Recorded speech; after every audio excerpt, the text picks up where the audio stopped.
मैं अगर मर जाऊं तो मुझे फैसलाबाद की पिच के ऊपर दफनाना, क्योंकि यहां पे कभी कुछ होता ही नहीं है। फास्ट बॉलर्स को कोई हेल्प ही नहीं मिलती। ये मैं नहीं कह रहा, ये ऑस्ट्रेलिया के लेजेंडरी बॉलर डेनिस लीली ने 1980 में कहा था। पाकिस्तान और ऑस्ट्रेलिया का टेस्ट मैच चल रहा था इकबाल स्टेडियम फैसलाबाद में, और बॉलर्स को वहां पे इतनी मार पड़ी कि आप अंदाजा नहीं लगा सकते। हालांकि ऑस्ट्रेलिया ने पहले बैटिंग करते हुए 617 किया। Australian legendary captain Greg Chappell ने वहां पे 235 की इनिंग्स खेली। ये वो जमाना है 1980 का। उस जमाने में टेस्ट मैच के दौरान एक दिन रेस्ट भी होती थी, तो चौथे दिन का जो खेल होता था उस दिन खेल होता ही नहीं था। तो जो डे 4 था वो टेक्निकली डे 5 भी होता था, क्योंकि डे 4 दोनों टीमें आराम से रेस्ट करती थी। अच्छा, ऑस्ट्रेलिया ने तो 617 किया। पाकिस्तान के फास्ट बॉलर सरफराज नवाज साहब ने एक इनिंग्स में 49 ओवर्स फेंक दिए। आज के जमाने में आप तवक्को कर सकते हो कोई फास्ट बॉलर एक इनिंग्स में 49 ओवर्स फेंके? अच्छा, जब ऑस्ट्रेलिया की यहां पे बॉलिंग आती है, इतना इंटरेस्टिंग टेस्ट मैच था। 11 के 11 बंदों ने ऑस्ट्रेलियन टीम में बॉलिंग करा दी, क्योंकि पिच पे कुछ मौजूद ही नहीं था। वहां पाकिस्तान के लेजेंडरी बैटर जवेद मियांदाद ने भी 100 लगाया, और तस्लीम आरिफ साहब ने भी 210 रन की नॉट आउट की बारी खेली। जवेद मियांदाद साहब भी नॉट आउट थे। अच्छा, मजे की बात यह है कि डेनिस लीली ने, जिन्होंने ये कह तो दिया कि मैं मर जाऊं तो मुझे इस पिच के ऊपर दफना देना क्योंकि इसके ऊपर बॉलर्स के लिए कुछ नहीं है, डेनिस लीली ने खुद सिर्फ 21 ओवर किए। बड़ी जल्दी बस हो गई यार आपकी। यानी सरफराज नवाज साहब 49 ओवर कर गए, वो कुछ नहीं बोले। और ऑस्ट्रेलिया में यार इतनी गर्मी पड़ती है, मैं तो सोच रहा हूं थोड़ा सा तगड़ा होना चाहिए था डेनिस लीली साहब को। सिर्फ 21 ओवर्स करके उनकी बस हो गई। एनीवेज, काफी इंटरेस्टिंग हिस्ट्री है इकबाल स्टेडियम फैसलाबाद की।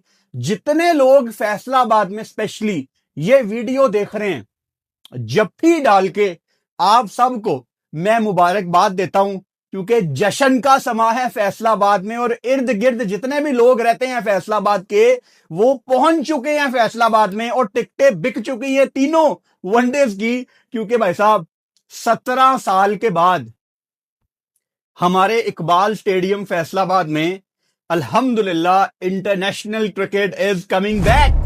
पाकिस्तान साउथ अफ्रीका का पहला वनडे मैच कल पाकिस्तान टाइम के मुताबिक 3 बजे खेला जाएगा। और अभी इस वीडियो में हम डिस्कस करेंगे पहले वनडे मैच का प्रीव्यू, जिसमें मैं आपको ग्राउंड की हिस्ट्री बताऊंगा, नंबर्स बताऊंगा, और एक आधा कोई इंटरेस्टिंग वाकया भी बता दूंगा।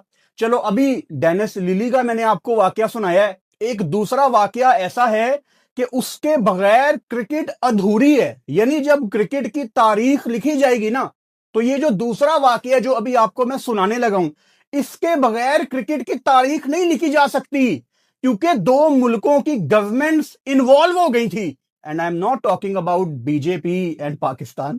ये बड़ी पुरानी बात है। 1987 में इंग्लैंड की टीम टूर कर रही थी पाकिस्तान का।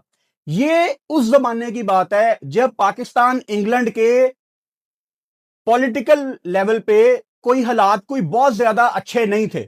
अच्छा, टेस्ट मैच चल रहा है, और पाकिस्तान के एक अंपायर थे शकूर राणा साहब, जो कि बड़े फेमस थे अपने इंटरेस्टिंग डिसीजंस की वजह से। टेस्ट मैच में इंग्लैंड के कप्तान माइक गेटिंग की थोड़ी सी अनबन चल रही थी अंपायर के साथ। एक दो दफा देखा गया उस टेस्ट मैच में कि माइक गेटिंग कोई फजूल में एक आधी कोई अपील करने की कोशिश करते रहे, या अंपायर के पास से जरा गुजरे, तो थोड़ी टसल चल रही थी इनकी। इंटरेस्टिंगली, पाकिस्तान के umpire Shakoor Rana square leg पे खड़े हुए थे। टेस्ट मैच के दूसरे दिन की बात है। पाकिस्तान उस जमाने में भी स्ट्रगल कर रहा था। पाकिस्तान के 106 पे 5 आउट थे। इंग्लैंड फुल रिलैक्स होकर एंजॉय कर रहा है कि अभी बस पाकिस्तान को हमने ऑल आउट कर देना है। एक बॉलिंग चेंज होता है, इंग्लैंड के बॉलर आते हैं एडी हेमिंग्स बॉल करने। जैसे ही वो अपना रन अप लेते हैं और बिल्कुल बॉल फेंकने लगते हैं, इसके दरमियान में कहीं पे इंग्लैंड के कप्तान ने एक फील्डिंग चेंज कर दी, यानी फील्डर को मूव करने का कहा। वहीं पे शकूर राणा साहब ने ना डेड बॉल का इशारा कर दिया। भाई साहब, माइक हेमिंग की पहले ही ट्रसल चल रही थी अंपायर शकूर राणा के साथ। माइक जाता है शकूर राणा के पास, दोनों में अनफॉर्चुनेटली गालियों का एक्सचेंज होता है, और बड़ी उस जमाने में इसको अगली पिक्चर्स ऑफ क्रिकेट कहा जाता है, जहां पे शायद पहली दफा देखा गया था कि कोई कप्तान अंपायर को गालियां भी निकाल रहा है और ऐसे उसको उंगली भी दिखा रहा है। और उस जमाने में स्टंप माइक ने, जो भी हल्का फुल्का स्टंप माइक उस जमाने में था, उसने काफी इंटरेस्टिंग आवाजें भी रिकॉर्ड की थी, जहां पे इंग्लैंड के कप्तान थोड़ी थोड़ी देर के बाद बातें लगा रहे थे शकूर राणा को कि जी हमारी टीम के लिए कोई और रूल, पाकिस्तान के लिए कोई और रूल। बाय द वे, ये वही जमाना है जहां पे होम सीरीज में हर मुल्क का अंपायर अपनी टीम को थोड़ा ज्यादा सपोर्ट करता था। And credit goes to the great Imran Khan, जिनकी वजह से आज न्यूट्रल अंपायर दुनिया में हैं, तो यहां पे उनका नाम लेना बहुत इंपॉर्टेंट था। एनीवेज, जब इंग्लैंड के कप्तान ने ये बदतमीजियां शुरू की और सारी दुनिया ने ये विजुअल्स देखे कि यार क्रिकेट को जेंटलमैन्स गेम कहा जाता है, और इंग्लैंड वाले तो बड़ा ऑन करते हैं क्रिकेट को कि जी ये जेंटलमैन्स गेम है, लॉर्ड्स में ये सारे सूट पहन के मैच देखते हैं। तो भाई साहब 1987 में सारी दुनिया में ना हलचल मच गई कि यार ये हमने क्या देख ली है। शकूर राणा साहब ने आई थिंक बिल्कुल ठीक किया, उन्होंने कहा भाई साहब जाओ करा लो टेस्ट मैच। कोई टेस्ट मैच नहीं होगा भाई साहब, टेस्ट मैच तीसरे दिन का हुआ ही नहीं, खेल ही नहीं हुआ। अब ये बात बड़ी फैल गई, और इंग्लैंड, यानी ये 1987 की बात है, तब या तो ऑस्ट्रेलिया होती थी या तो इंग्लैंड होती थी, या वेस्ट इंडीज उस जमाने में राज कर रही थी, वर्ल्ड कप जीते हुए थे वो भी 2। तो ये पाकिस्तान इंडिया, इनको कोई कुछ समझता नहीं था उस जमाने में। इंडिया 83 में एक वर्ल्ड कप जीती हुई थी, लेकिन स्टिल ये गोरे उनको कुछ समझते नहीं थे। ये वो जमाना था जहां पे पाकिस्तानी एक अंपायर ने खड़े होके इकबाल स्टेडियम फैसलाबाद में आंखें दिखा दी इंग्लैंड के कप्तान को। जब टेस्ट मैच नहीं शुरू हुआ, अब गोरे, आपको पता है अब T20 क्रिकेट आ गई है तो थोड़ी ये जनरेशन बदल गई है, लेकिन उस जमाने में वो क्रिकेट को बड़ा सूट पहन के देखते थे, और जो जिनके पास टीवी नहीं थे वो सूट पहन के रेडियो में सुनते थे। इतना क्रेज था। जब तीसरे दिन का खेल शुरू नहीं हुआ तो गवर्नमेंट्स को इन्वॉल्व होना पड़ा। पाकिस्तान में जो उस टाइम ब्रिटिश एम्बेसडर मौजूद थे, सर निकोलस ब्रिंगटन, उनको इन्वॉल्व होना पड़ा। उनको इंग्लैंड से प्राइम मिनिस्टर की कॉलें आ रही हैं, यहां पाकिस्तान गवर्नमेंट भी इन्वॉल्व हो गई कि भाई साहब टेस्ट मैच शुरू कराओ, क्योंकि इंग्लैंड जैसी बड़ी टीम उस जमाने में पाकिस्तान में आई हुई है, ये काफी इंपॉर्टेंस रखती थी बात। तो अंपायर शकूर राणा ने सिर्फ एक रिक्वेस्ट की कि इंग्लैंड के कप्तान रिटर्न में मेरे से माफी मांगे, अदरवाइज टेस्ट मैच शुरू नहीं होगा। British ambassador sir Nicholas Brington ने कहा इंग्लैंड के कप्तान को कि आप गलती पे हैं, आप लिख के माफी मांगे। माइक गेटिंग ने लिख के माफी मांगी, और उसके बाद जाके ये टेस्ट मैच शुरू हुआ। फैसलाबाद में बहुत ज्यादा हिस्ट्री है, and it is very unfortunate कि इतने साल फैसलाबाद में क्रिकेट नहीं हुई, और अभी कल से इंशाल्लाह फैसलाबाद में इंटरनेशनल क्रिकेट वापस आ रही है। इस चीज की हमें बहुत ज्यादा खुशी है, लेकिन फैसलाबाद का स्टेडियम बड़ा स्टेडियम होना चाहिए। वैसे तो पाकिस्तान के हर शहर में कम से कम कोई 30-40 हजार कैपेसिटी वाला स्टेडियम होना चाहिए। जो official capacity Iqbal stadium Faisalabad की है वो तकरीबन 17,000 है, लेकिन यहां पे 18-19 हजार बंदा आ ही जाता है अंदर। तो पहला वनडे मैच कल खेला जाएगा। अब थोड़ा नंबर्स और स्टैट्स पे आते हैं कि पहले यहां पे कितने मैच हुए हुए हैं और किसने क्या यहां पे किया हुआ है। पाकिस्तान का यहां पे रिकॉर्ड किया है, यहां की पिच कैसा खेलती है। वैसे तो आपको ज्यादा सोचने की जरूरत नहीं है कि यहां पे पिच कैसा खेलती है, मिसाल के तौर पे आपको काफी ज्यादा इंफॉर्मेशन मिलने वाली है, लेकिन अगर मैं काफी रिसेंट हिस्ट्री इसमें शामिल करूं, एक हमारा यहां पे चैंपियंस कप हुआ था, इसके आप टोटल सुन लो। मार्कहोर्स थी एक टीम, उन्होंने यहां पे पहले बैटिंग करते हुए 347 किया था 50 ओवर्स में। फिर स्टैलियंस की टीम थी, उन्होंने यहां पे पहले बैटिंग करते हुए 336 किया। फिर पैंथर्स की टीम थी, उन्होंने पहले बैटिंग करते हुए 328 किया, फिर उसके बाद यहां पे 283 लगता है, फिर 284 लगता है, फिर 367 लगता है, फिर 344 लगता है, फिर 326 लगता है। और मतलब ये कहानी चलती रहती है। लेकिन एक चीज मैं हमेशा मानता हूं कि डोमेस्टिक का जितना मर्जी बड़ा टूर्नामेंट हो रहा हो, जो इंटरनेशनल पिच होती है ना, वो हमेशा डिफरेंट खेलती है। तो पाकिस्तान क्रिकेट बोर्ड ने कुछ ना कुछ इस पिच में जान डालने की कोशिश की होगी। लेकिन वही डेनिस लीली वाली बात, आप फैसलाबाद की पिच में कितनी की जान डाल लेंगे। यहां पे इंटरेस्टिंगली पाकिस्तान के कप्तान, पाकिस्तान वनडे के नए कप्तान शहीन शाह अफरीदी ने आज प्रेस कॉन्फ्रेंस की। और प्रेस कॉन्फ्रेंस लाजमी सुना करो, ताकि मैच से पहले आपको आइडिया हो जाए कि कप्तान का माइंडसेट क्या है। एक काफी इंटरेस्टिंग बात शहीन शाह अफरीदी के मुंह से निकली। पाकिस्तान, मुझे लग रहा है कि कल अगर टॉस जीता, फैसलाबाद का फट्टा पिच है, what you think, Pakistan batting करेगा? नहीं, मुझे लगता है अगर पाकिस्तान ने कल टॉस जीता, मोस्ट प्रोबेबली पाकिस्तान कल बॉलिंग करेगा। शहीन शाह अफरीदी से जब कंडीशंस के ऊपर क्वेश्चन हुआ, तो शहीन ने कहा कि देखें, हमने पहले भी यहां पे मैचेस खेले हुए हैं डोमेस्टिक के, चैंपियंस कप वगैरह।